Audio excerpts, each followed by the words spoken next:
কেমন আছেন সবাই? চলুন আপনাদের একটু শহর ঘুরে দেখাই। কালকে গিয়েছিলাম বসের সাথে, বসের জন্ডিস বাইকটা নিয়ে। জন্ডিস বাইকটা মূলত বাংলাদেশে আসছে।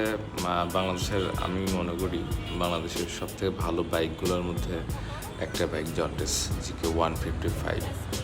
আপনি MT-15 চালিয়ে যে ভাইব পাবেন না, জন্ডিস জিকে 155 চালিয়ে সেই ভাইবটা পাবেন। যেরকম ব্রেকিং, সেরকম কন্ট্রোলিং, আর তেলেও যে খুব বেশি হয় সেটা না, ভালোই যায় মোটামুটি শহর রাইডে। আর সবথেকে বড় কথা হচ্ছে আপনি ব্রেকিংয়ে যে কন্ট্রোলিং পাবেন, এটা আসলে অন্য কোনো বাইকে, মানে আপনি চালিয়ে অন্য কোনো বাইকে এতটা কমফোর্টেবল, এতটা কনফিডেন্স পাবেন না।